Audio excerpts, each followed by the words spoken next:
Back students. आज हम बात कर रहे हैं डेमोक्रेटिक रिसर्जेंस के बारे में और हमारी सीरीज चल रही है बोर्ड एग्जामिनेशन के पॉइंट ऑफ व्यू से पॉलिटिकल साइंस।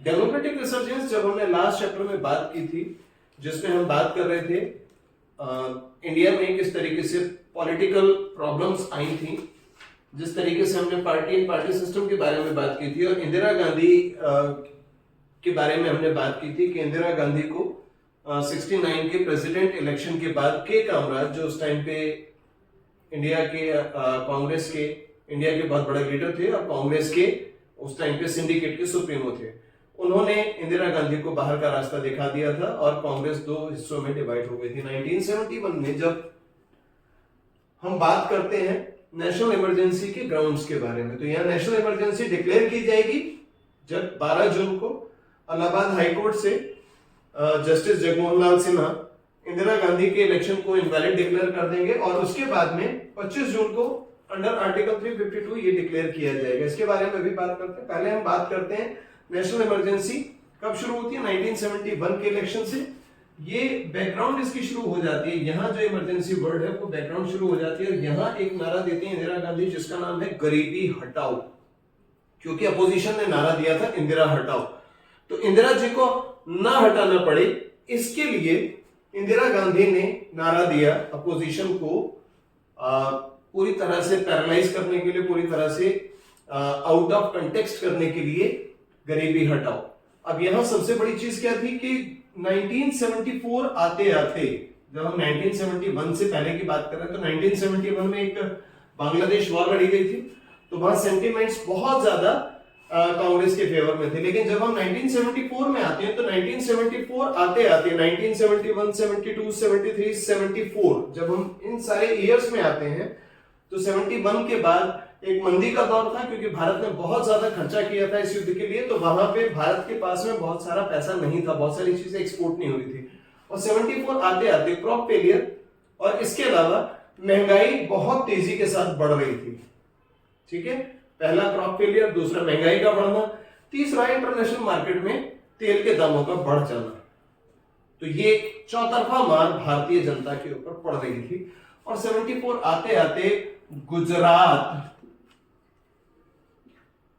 बिहार, इन दो जगह से स्टूडेंट मूवमेंट स्टार्ट हो गए थे। बिहार में जहां इसे लीड कर रहे थे जेपी, फेमस जयप्रकाश नारायण। ठीक है, जब हम जयप्रकाश नारायण के बारे में बात करते हैं तो यही वो जयप्रकाश नारायण है जो कि गांधीयन लीडर हैं और फेमस इनका नाम है जेपी। तो ये यहां पे उस मूवमेंट को लीड कर रहे थे। अब इस मूवमेंट को लीड करने के पीछे सबसे बड़ी चीज क्या थी कि बिहार के जो स्टूडेंट्स थे उन्होंने जेपी जी के पास में आके रिक्वेस्ट किया कि सर आप हमें लीड करिए। जेपी जी इस बात को मान गए और उन्होंने रिक्वेस्ट एक्सेप्ट की और उनको लीड करना स्वीकार कर लिया। गुजरात से भी कुछ ऐसा ही आंदोलन उठा था और गुजरात से भी ये आंदोलन बहुत ही उग्र रूप से उठा था।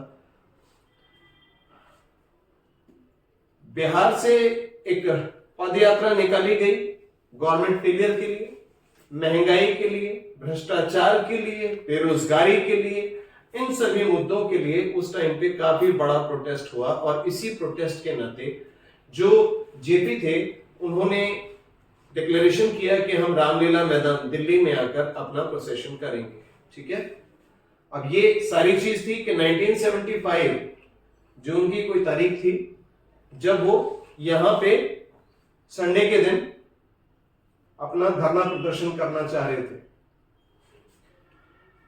इस बीच में एक और काम हुआ जो इनके खिलाफ इलेक्शन लड़ा था जयप्रकाश नारायण, सॉरी जयप्रकाश नारायण नहीं, राज नारायण। इंदिरा गांधी के अगेंस्ट इलेक्शन लड़ने वाले थे राज नारायण।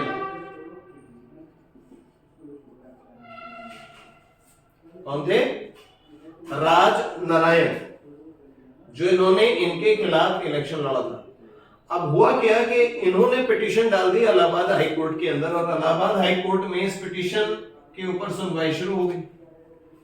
सुनवाई के बाद 12 जून 1975 को जस्टिस जगमोहन लाल सिन्हा उन्होंने एक वर्डिक्ट दिया कि इंदिरा जी का जो इलेक्शन है वो इलीगल है।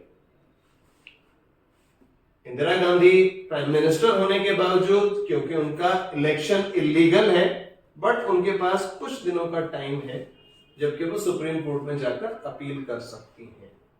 15 दिन का टाइम है उनके पास। 12 तारीख को वर्डिक्ट आया है। अब 12 तारीख से 15 दिन मतलब 27 जून तक कुछ ना कुछ, या तो आप रिव्यू पिटीशन डालिए या इस फैसले के खिलाफ आप सुप्रीम कोर्ट में जाइए, वहां से जीत कर आइए।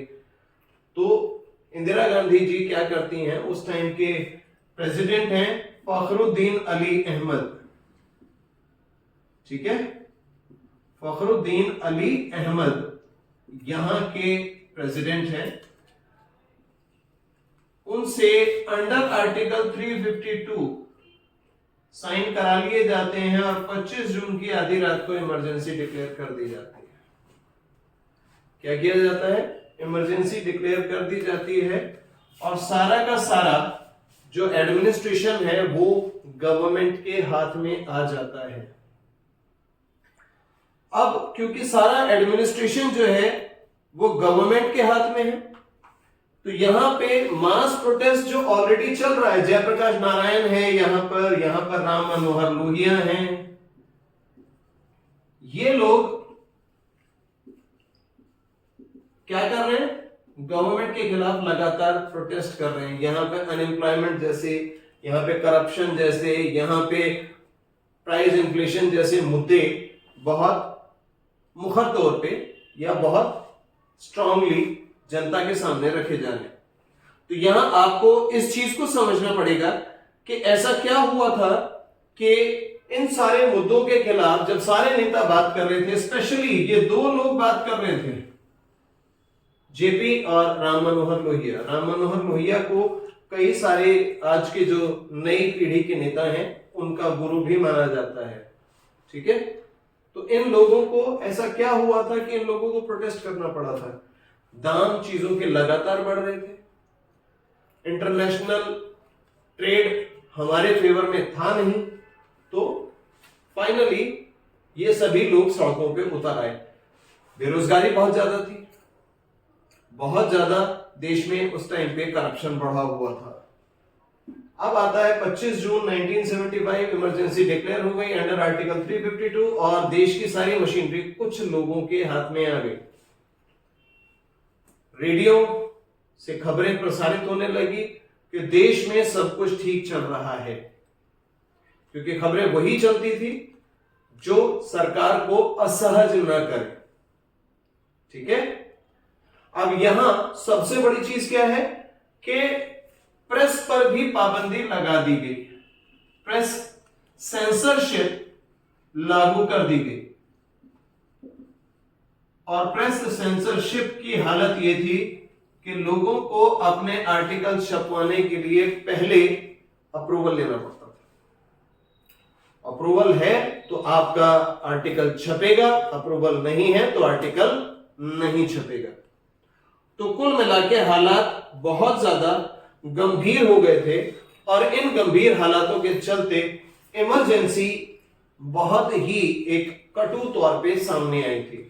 अब यहां पे कुछ इश्यूज जो इमरजेंसी के दौरान उठाए गए, वो उठाए गए कि कुछ लोगों को बिना किसी सबूत के जेल के अंदर डाल दिया गया, बिना किसी कारण के उनको जेल में डाल दिया गया। इसी बीच जो हमारा फैमिली वेलफेयर प्रोग्राम था, जिसमें सबसे बड़ी चीज थी नसबंदी, वहां पे भी सबसे ज्यादा लोगों के ऊपर चोट किया गया, वहां पे भी लोगों को बहुत परेशान किया गया और ये बहुत सारे इश्यूज इमरजेंसी के दौरान उभर कर सामने आए, जिसमें जो क्रिटिक्स हैं वो कहते हैं कि इमरजेंसी के दौरान जितनी भी एट्रोसिटीज हुई, लोगों को बहुत मुश्किलों का सामना करना पड़ा। तो इसके लिए बाद की सरकार ने एक कमीशन बनाया जिसका नाम था शाह कमीशन। शाह कमीशन जो अपनी फाइंडिंग्स देता है उसको हम एक बार जब रिव्यू करते हैं तो हमें एक बात समझ आती है कि एट्रोसिटीज केवल एक ही फील्ड में नहीं थी, बहुत सारे फील्ड में एट्रोसिटीज की गई थी और बहुत सारे लोगों ने इन इमरजेंसी के साइड जो इसके हम कहते हैं साइड इफेक्ट्स उनको भुगता था। तो ये बहुत सारे इश्यूज जो हैं इमरजेंसी के दौरान उभर कर सामने आते हुए हमें दिखाई देते हैं। और बहुत सारे इश्यूज के साथ में एक और चीज थी कि यहां अपोजिशन लोगों ने, जो अपोजिशन के लोग थे जिसको हम कहते हैं अपोजिशन, उन्होंने एक कैंपेन स्टार्ट किया जिसमें उन्होंने बोला, अपोजिशन पार्टीज ने एक कैंपेन स्टार्ट किया जिसका नाम था सेव डेमोक्रेसी। क्या कहते हैं वो कहते हैं सेव डेमोक्रेसी, यानी आप डेमोक्रेसी को बचाइए। और जब आप डेमोक्रेसी को बचाने की बात करते हैं तो आप कहीं ना कहीं अपने आप को भी बचाने की बात करते हैं, क्योंकि यहां जो डेमोक्रेसी है वही आपके बचाव का सबसे बड़ा एक हथियार के तौर पे सामने आती है। जनवरी 1977 में 18 महीने के बाद जब हम जनवरी के बारे में बात करते हैं तो जनवरी 77 लगभग 18 महीने या कहें कि जून में ये लागू की गई थी, जनवरी में हटा दी गई, तो लगभग 18 महीने के बाद इमरजेंसी को लिफ्ट कर लिया जाता है, हटा दिया जाता है। ठीक है।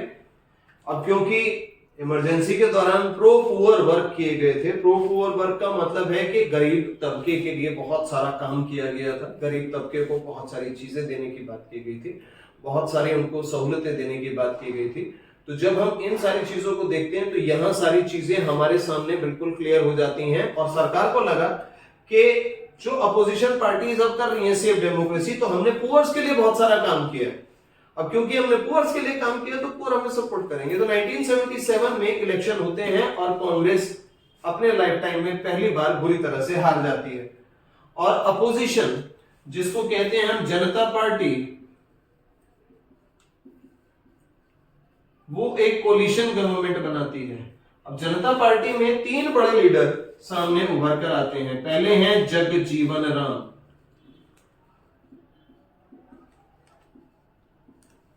ठीक है, पहले हैं जगजीवन राम, दूसरे हैं मोरारजी देसाई,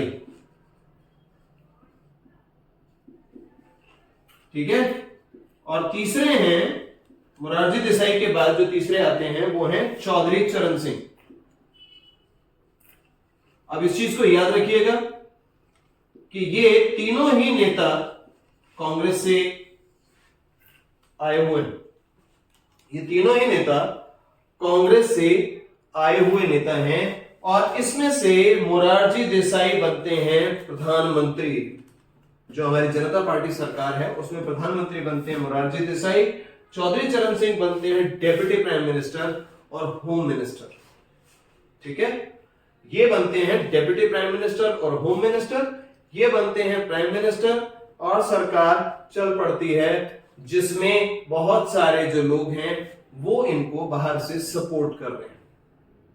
ठीक है, अब ये सरकार चलती है, 1 साल लगभग पूरा करती है और यहां 1 साल के बाद ही मोरारजी देसाई को इस्तीफा देना पड़ जाता है क्योंकि उनकी मेजॉरिटी लोकसभा में कम हो जाती है। अब ये कम कैसे हो जाती है? क्योंकि यहां मोरारजी भाई जो है वो अपने जो पार्टी का ग्रुप है उसको वो संभाल कर नहीं रख पाते हैं और बहुत सारे जो उनके फेवर के लोग हैं वो उनसे दूर हो जाते हैं। ऐसे में चौधरी चरण सिंह सरकार बनाते हैं और यहां कांग्रेस इनको समर्थन देती है। कांग्रेस के सपोर्ट से चौधरी चरण सिंह सरकार बनाते हैं और कांग्रेस सपोर्ट करती है लोकदल को, जो है चौधरी चरण सिंह की पार्टी। ठीक है, बाहर से इनको सपोर्ट करती है और चौधरी चरण सिंह भारत के पहले ऐसे प्रधानमंत्री बन पाते हैं जो बाद में जब इस्तीफा देते हैं तो एक भी दिन प्रधानमंत्री पद पर रहते हुए ये लोकसभा नहीं जा पाते हैं। तो ये भी एक रिकॉर्ड ये कायम करते हैं। ठीक है, जब हम बात कर रहे हैं कि यहां चौधरी चरण सिंह है, सरकार है, और उसके बाद में 1980 में दोबारा इलेक्शन हो जाते हैं जहां कांग्रेस वापस जीत जाती है और इंदिरा गांधी सरकार बनाती है। ठीक है, समझ रहे हैं? 1980 में फिर दोबारा इलेक्शन होते हैं और इंदिरा जी यहां सरकार बनाती है। बहुत क्लियर है मैसेज।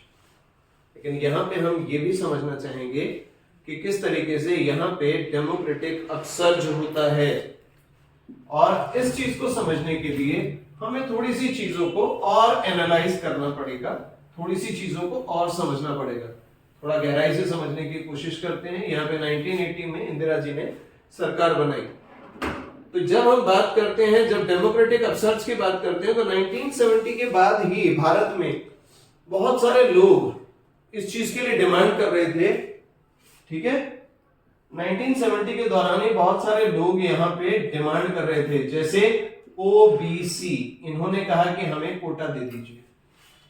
जैसे एससी एसटी, इनको सरकारी नौकरियों में कोटा दिया जाता है, उसी तरीके से ओबीसी को भी कोटा दे दिया जाना चाहिए। बात डिमांड के मामले में बिल्कुल सही थी, लेकिन प्रैक्टिकली कितनी पॉसिबल हो सकती थी ये तो आने वाला वक्त ही बताता।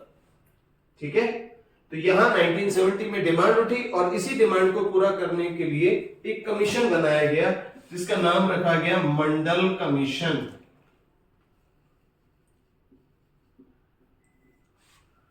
क्या बनाया गया? यहां बनाया गया मंडल कमीशन। ठीक है, और इस मंडल कमीशन में जो सबसे बड़ी चीज निकल के सामने आई वो ये आई कि किस तरीके से इन ओबीसीज को और ज्यादा बेहतर तरीके से मेन स्ट्रीम में अकोमोडेट किया जा सकता है। तो बीपी मंडल, जब इनका नाम बीपी मंडल था तो इन्हीं के नाम पर जस्टिस थे, ये रिटायर्ड जज, उन्हीं के नाम पर इस कमीशन का नाम दिया गया मंडल कमीशन। और इन्होंने जो अपनी सिफारिशें दी उसमें इन्होंने कहा कि इनको रिजर्वेशन दिया जाना चाहिए, कि इनको रिजर्वेशन दिया जाना चाहिए, इनको रिजर्वेशन दिया जाना चाहिए ओबीसीज को। और ओबीसीज के रिजर्वेशन की वजह से बहुत सारी चीजें जो हैं वो सही तरीके से रखी जा सकती हैं। तो यहां जब इनकी रिपोर्ट आती है 1980 में, तो सरकार उसके ऊपर कोई फिलहाल कार्रवाई नहीं करती। आप देखेंगे इसके ठीक 9 साल बाद 1989 में, जिसके बारे में हम आगे जिक्र करेंगे, जब सरकार नहीं बनेगी और वीपी सिंह यहाँ पे प्राइम मिनिस्टर होंगे, तो वो इस चीज को बोलेंगे कि भाई हम ओबीसी को आरक्षण, रिजर्वेशन दे देंगे। ठीक है, तो यहां आप इस चीज को बिल्कुल क्लियर समझ लीजिए कि एक मुद्दा जो यहां उठा है वो यहां जाके कंप्लीट हो रहा है। इसका मतलब ये है कि जो डिले है हमारी पॉलिटिक्स के अंदर, जो डिले है हमारी राजनीति के अंदर, हमारी राजनीतिक विचारधारा के अंदर जो डिले है वो लगातार चलता जा रहा है। अब यहां हम देखेंगे कि इस डेमोक्रेटिक रिसर्जेंस में किन फेमस पर्सनालिटीज ने पार्टिसिपेट किया था। कौन कौन सी फेमस पर्सनालिटीज थी जो यहां पार्टिसिपेट कर रही थी? कौन सी फेमस पर्सनालिटी थी? जैसे पॉपुलरली नोन एज लोकनायक, ये थे जयप्रकाश नारायण।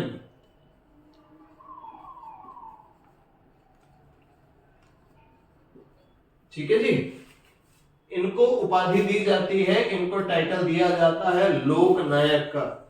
ठीक है, सोशलिस्ट लीडर,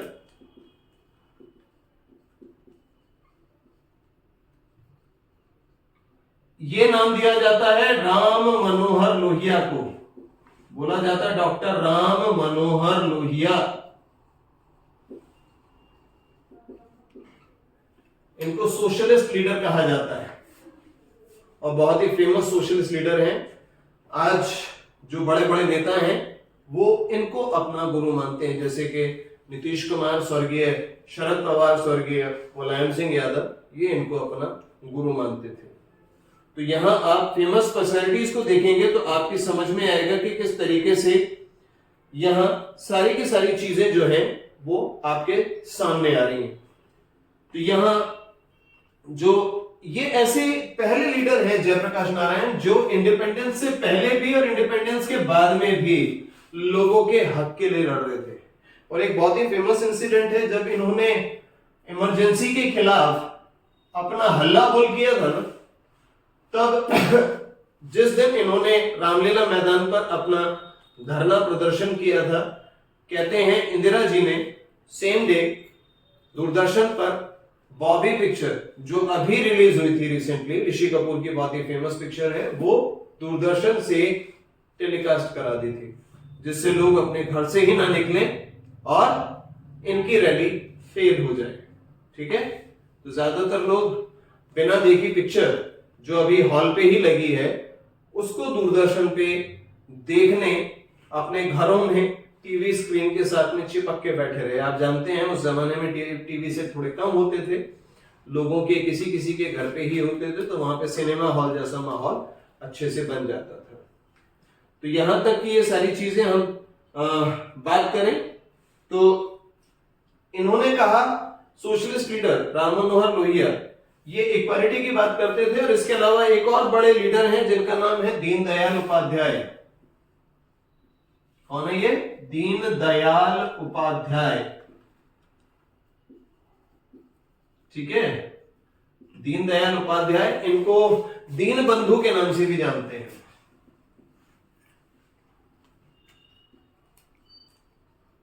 ठीक है, वो लोकनायक और ये दीन बंधु, इनको दीन बंधु के नाम से भी जानते हैं। और ये ह्यूमनिज्म में बड़ा यकीन करते थे। किसमें यकीन करते थे? इनका विश्वास था इंटेग्रल ह्यूमनिज्म में, यानी ये सभी ह्यूमंस को एक ही मानते थे, सभी लोगों को एक ही मानते थे।